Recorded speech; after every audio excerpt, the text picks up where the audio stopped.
Matthews, longtime friend, been on the show many times. She's now at the Wayne State, I'm going to get my glasses on so I can read this right, the Wayne State STEM Innovation Learning Center. Yes, I am. Good to see you, Mike. So, Tonya, I wanted to talk about what you guys are going to be doing at the STEM Learning Innovation Center, which, of course, is like everything else these days, virtual. Yes. Hopefully, sometime this year, we'll go back to something, whatever the new normal is. It's anybody's guess what that might be. But let's talk a little bit about this new program and what you hope to accomplish. Absolutely. So thanks for having me, and reverse those middle two. It's STEM Innovation Learning Center so that we can call ourselves the Silk. I like that. Okay, so there you go with that. So we've got two programs that are kicking off in this first quarter of 2021.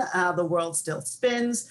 The first program is something that we began a call for applications for at the very end of last season.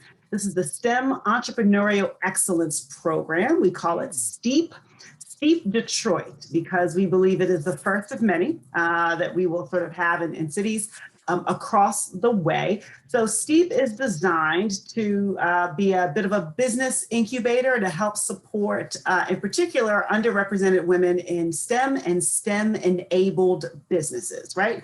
We've got to focus on African-American women because we're in Detroit, and folks who are sort of acknowledging being in that space.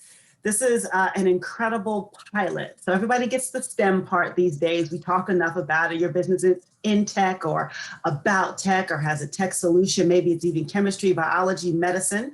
But we're also really serious about that STEM enabled. So frankly, these days, unless you're using a carrier pigeon to connect with your customers, you are probably a STEM enabled business. And we're going to take women who are coming from the STEM side, from the STEM enabled side, from the business side, put them together in a cohort of about 50 women throughout the year and help them take their businesses to the next level. That will be interesting. In fact, we should need to track that during the course of the year, perhaps have some of those women on the show to see how those the situation is turning out, what you're imparting, all this wisdom that you all have with them. And I know, I'm just an old newspaper guy that's learned a lot of new tricks, and communications I got under control. The rest of it, not so much. And so really running a business is something that's tricky and something you have to learn one way or the other, the hard way or the easy way. So yes, this would be more the easy way, right? Well, we hope so. And you brought up a really good point. You are in your passion space. You're in news, media, journalism, but you're in this tech space. Now you've got to have folks. And part of what we're doing with some of our businesses is helping early and even mid and long-term entrepreneurs understand when and how to bring in outside voices, to bring in help. What do you learn how to do? What do you hire out? So we've got everything in there from folks who are clearly techie, right? Software is a solution for giant systems like the foster care system in Michigan, right? She's creating a new platform and thinking differently about that. But then we've got someone who frankly is more into taking care of pets, that other child in your family. And so she's working on implantable GPS pet trackers. So we've got kind of the full spectrum. Of course, we've got our beauty products and healthcare, a plant-based hair extensions business also came to the table. And different folks are going to come with different skill sets. It's about how to build your business, in particular, how to talk to your customer and be able to serve them better. Okay. So have you already selected your 50 participants? Is that done now, or you're still in that process? We have selected the first half of our cohort. So we have got 26 businesses that have been invited to join in the first half of the cohort. I am on embargo to release the specific names and specific businesses until next. Who would we tell, right? I mean, come on, so.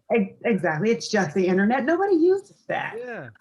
So we're very excited. We've got a range of sectors. As I mentioned, we've got businesses coming from all directions. We've got business owners from super strong idea that has been percolating for, say, 2 or 3 years to folks who've been in business for 10 and 15 years. and need to think about moving it to the next level.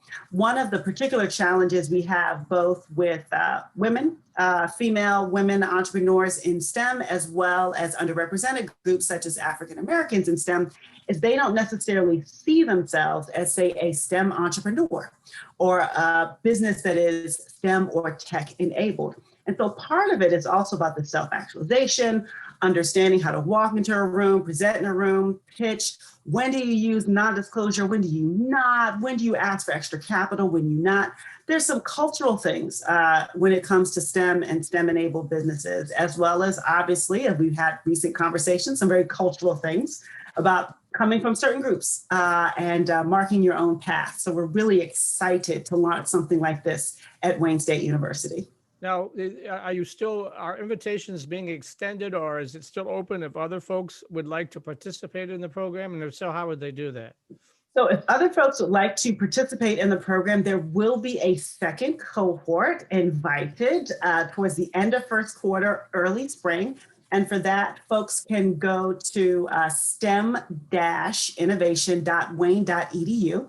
We have an entire page dedicated to the STEEP program. You can sign up for the mailing list, and it will keep you up to date in terms of what the folks in the current cohort are doing, as well as when we're doing invitations for the next cohort.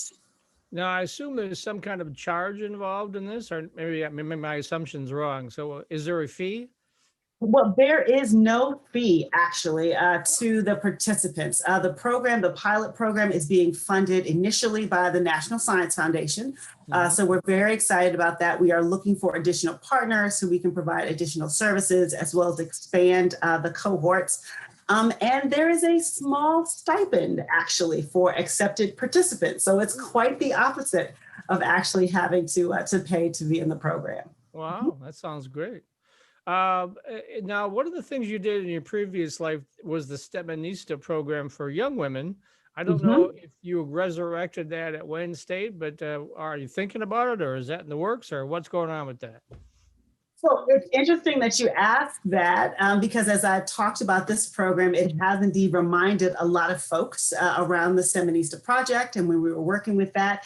And this is in my category of what I call Stepmenista rising as I moved up the stream. So this program is definitely part of that legacy, targeting older women, older young ladies, mature folks who have chosen STEM and are now figuring out what to do with it, or have that STEM degree, or trying to actually pick a career in it. So this is definitely sort of part of that continuum. Yes. Okay. So the building itself, now I know we're not using the building yet, but we hope to use the building, right, in 2021 at some point, maybe in the fall. Is the building completed, or is it still under construction? So the building is completed, and I'm knocking on everything that's around me so that things don't fall off the walls as I say that. But yes, we have got our completion, and we're certified for occupancy. We're putting fantastic bells and whistles in the space. But of course, Wayne State University, like many, many businesses and organizations across the state of Michigan and the country, are following the science. And so right now we are definitely on restricted access to the building to keep crowds and contacts low. So we're launching virtual programs and things that we can begin outside of the building. So the STEEP program that I mentioned is one of them. And a program that's launching at the end of this month is the STEM Innovation Learning Center Fellows. It's funny, we're going to have fellows, and then we're going to tell them when they can come in the building. So the Silk Fellows program is actually a program around diversity, equity, and inclusion in STEM, particularly for STEM-based or STEM-enabled companies, like high-tech companies, like you and I know, because you have folks come and talk about their companies all the time on this program. STEM is its own culture. And so we partner with our office. It's a company founded by Sonia Sepabon. Some folks may remember her. She was a senior VP out here with General Dynamics for quite some time. She was their VP of engineering. And we're taking a systems engineering approach to diversity and inclusion at corporate culture. So it's a very exciting project. We're going to bring some fellows on board and connect them with master diversity and inclusion professionals and partner with companies to really make some interesting impact there. All right. So you got anything? I know you're a busy woman, but you got anything else in the works you want to talk about here the next minute or two? Well, I would just say that for that Silk Fellows program, a bit, again, the same website, stem-innovation.wayne.edu, because we do actually have an open information session coming up this month. So folks can sign up and see what we're doing there. And I would say that I just got notification. One of the things that we're trying to do at the STEM Innovation Learning Center is multidisciplinary, cross-disciplinary, and collaborative. So yes, for everyone that keeps yelling STEAM into their computer right now, yes, I have you. The building was named before the acronym was created, but we're actually currently working on the art curation inside the building. The building will be decorated with actually art from Wayne State University's own collection.